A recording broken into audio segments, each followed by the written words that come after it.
Hello students, welcome everybody. सभी का स्वागत है मेरे चैनल संस्कृत स्टूडियो पर। संस्कृत शिक्षण को समर्पित मेरा चैनल है। संगीता पालीवाल के द्वारा आपके लिए एक छोटा सा प्रयास है कि आप अपकमिंग किसी भी कंपटीशन एग्जाम के लिए संस्कृत को पढ़ते हैं तो आपके लिए सिलेबस में ऐड किए हुए सारे टॉपिक्स को मैं थोड़ा सा ईजी करके आपको प्रेजेंट करूं और आपको ये प्रैक्टिस करवा दें कि ताकि बहुत ही स्मार्टली आप अपकमिंग एग्जाम को फेस कर सकें, उसमें आने वाले क्वेश्चंस को इजीली सॉल्व कर पाएं। ओके स्टूडेंट्स, आते हैं हमारे आज के टॉपिक पर।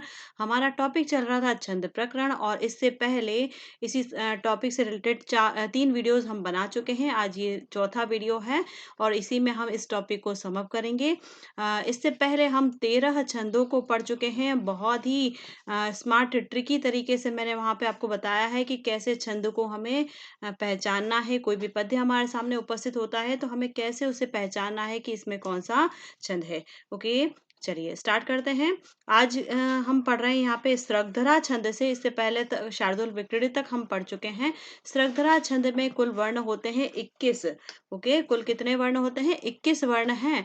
और देखिए लक्षण क्या कहता है, मृभनैयानाम त्रयेण त्रिमुनि युति युता स्रग्धरा कीर्तियेयम। 21 वर्ण हैं और मुनि कितने होते हैं? 7। यहाँ पे मुनि है 7, त्रिमुनि यानी कि 7 ऑब्लिक 7 ऑब्लिक 7 कितने हो गए? 7 7 7 सब मिलाकर कितने हो गए? 21 वर्ण हैं। और 7वें वर्ण पे यति, इसके आगे फिर से गिनना स्टार्ट करेंगे, फिर 7वें पे यति और फिर गिनना स्टार्ट करेंगे 7वें पे, यानी कि ये जो होगा अंतिम वर्ण होगा। प्रत्येक चरण के 7वें वर्ण पर, फिर उसके आगे 7वें वर्ण पर और उसके आगे 7वें पे, यानी कि अंतिम वर्ण पे यति होगी, विराम होगा।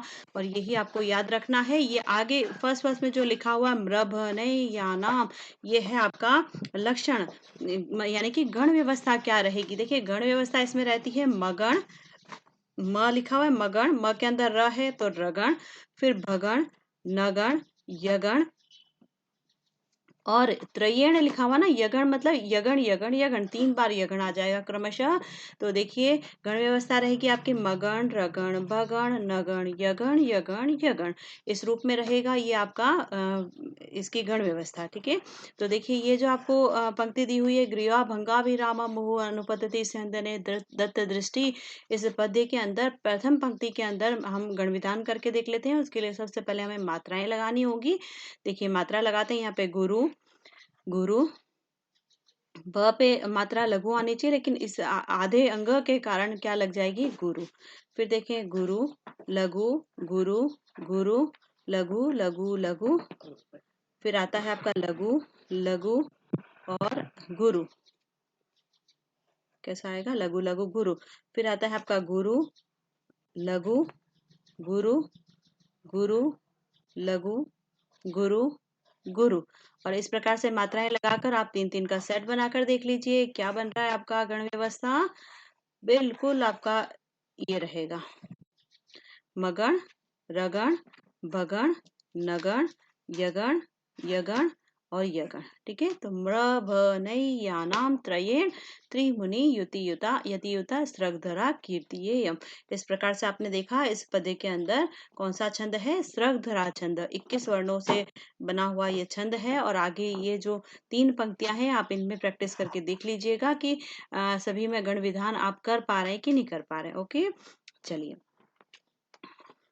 ये है जो स्लाइड आपके सामने उपस्थित हुई है, ये पूरे छंद का सार है। और स्टूडेंट्स हम यहाँ से स्टार्ट करते हैं। सबसे पहले हमने छंद पढ़ा था आर्या छंद, जो कि मात्रिक छंद था और उसके बारे में आपको पता है। आर्या छंद के लक्षण आपको मालूम है। यहाँ पे हम वर्णों की गणना नहीं करते हैं, इसलिए वो यहाँ पे नहीं दिया हुआ है, आपको इसको ध्यान रखना है। और फिर आता है हमारा अनुष्टुप छंद से, यहाँ से हम स्टार्ट कर रहे हैं छंद सार। ठीक है, चलिए अनुष्टुप छंद 8 वर्ण, इसमें मध्य में यति नहीं होती है, पाद के अंत में यति होती है। और सभी पादों में षष्ठ वर्ण गुरु, पंचम वर्ण लघु, यस्या प्रथमे पादे द्वादश मात्रा तथा तृतीय अपि, ये लक्षण था आपका आर्या का। आप यहाँ पे इस तालिका में पहले नंबर पे आर्या लिखकर इसका लक्षण यहाँ पे लिख लेंगे। अनुष्टुप का छंद है आपका श्लोके षष्ठम गुरु गेयम, सर्वत्र लघु पंचम द्विचतुष्पादयोरिस्वम सप्तम दीर्घमनियो। ये है आपका अनुष्टुप का लक्षण और उसी को यहाँ पे स्पष्टीकरण में लिखा हुआ है आसान करके। फिर आता है आपका इंद्रवज्रा छंद, जहाँ पे 11 वर्ण है, उपेंद्र वज्रा भी 11 वर्ण, उपजाति भी 11 वर्ण।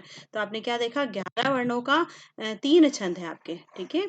आपको यहाँ पे दिख रहे हैं 3 छंद, तो 11 वर्णों को गिनते ही आप ये निर्णय नहीं ले सकते हैं कि ये छंद हो सकता है। तो आपको क्या करना है यहाँ पर कि इसमें गण विधान देखना पड़ेगा। आप पिक्युलर अगर आंसर पकड़ना चाहते हैं तो 11 वर्ण देख लिए, और आपको ये देखना है कि सबसे पहला अगर तगण आ रहा है तो इंद्रवज्रा होगा, सबसे पहला अगर जगण आ रहा है तो उपेंद्र वज्रा होगा, और ऐसा पद्य जहाँ 4 पंक्तियां आपको एग्जाम में देकर पूछी गई है, यानी कि आपको इसका मतलब बहुत ज्यादा चांसेस है उपजाति छंद होने के, क्योंकि यहाँ पे आपको अब चारों पंक्तियों में देखना होगा कि गण विधान क्या है।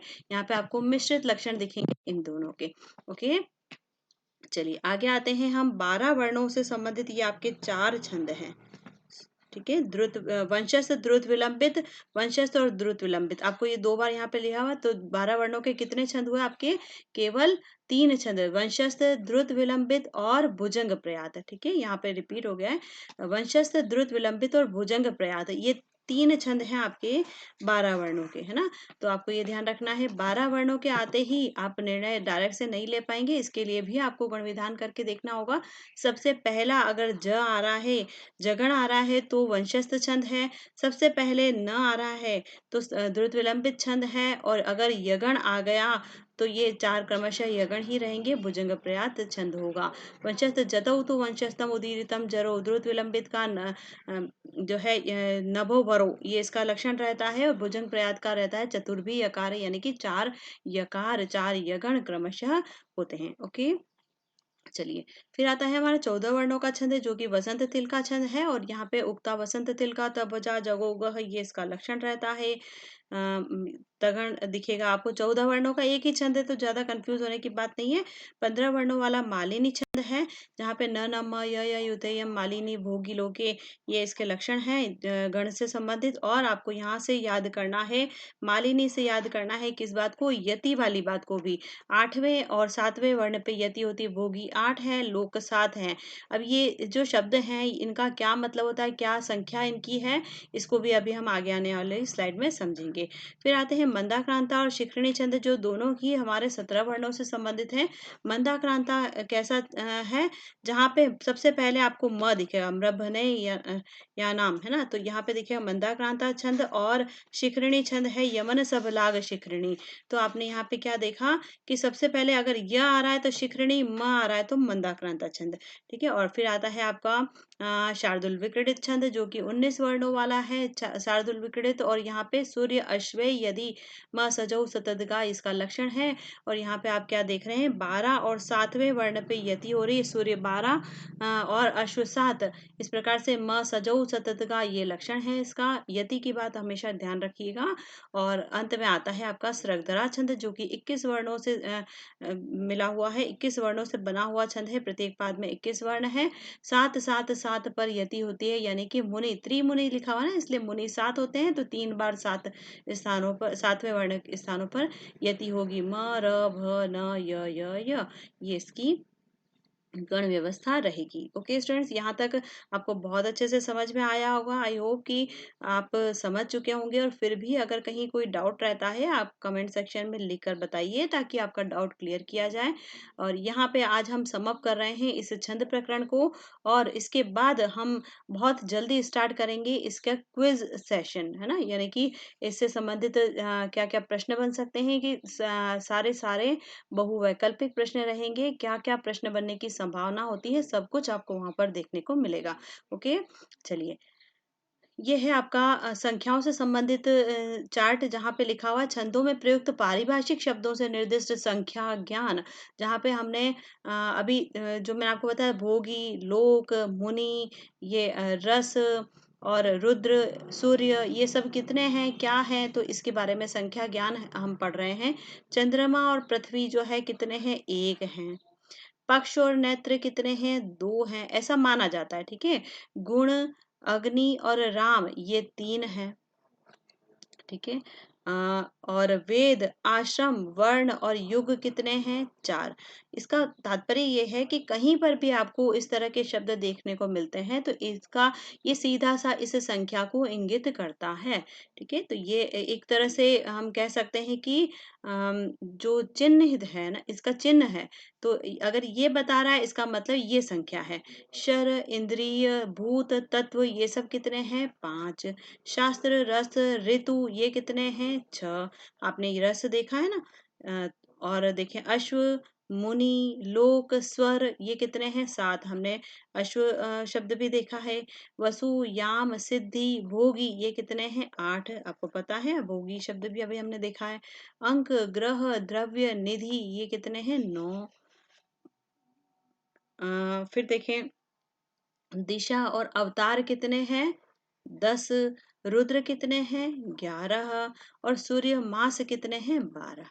ठीक है, तो आप इनको याद रखिएगा संख्या को। ये सभी क्या हैं? पेक्युलर आंसर होते हैं, इनको आपने याद कर लिया तो, है ना? क्योंकि ये इनमें से बहुत सारे शब्द तो नहीं आए हैं, क्योंकि आपके कोर्स में बहुत सारे छंद तो नहीं है, बहुत सारे छंद अभी बाकी हैं, लेकिन सिलेबस में जितना ऐड किया हुआ है वो सब मैंने यहाँ पे आपको बता दिया है।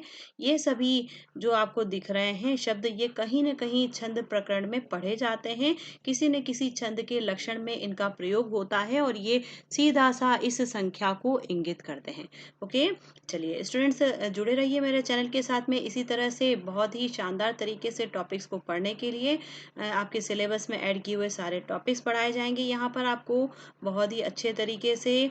और वीडियो को लाइक करें, ज़्यादा से ज़्यादा शेयर करें, मेरे चैनल को सब्सक्राइब कर लीजिए ताकि आपको लाभ मिल सके मेरे द्वारा डाली गई सारी वीडियोस का, और उसका नोटिफिकेशन आपको मिल सके। इसके लिए बेल आइकन को प्रेस कर दीजिए ताकि जैसे ही यहाँ से नेक्स्ट वीडियो अपलोड किया जाए आपको उसका नोटिफिकेशन मिल सके। ओके? और जितनी भी प्रतियोगी परीक्षाएं आपके सामने अभी हैं उनके लिए आप संस्कृत पढ़ना चाहते हैं तो मेरा चैनल आपके लिए हेल्पफुल रहेगा। इसलिए जुड़े रहें मेरे चैनल के साथ में, Sanskrit studio. Thank you. Bye bye.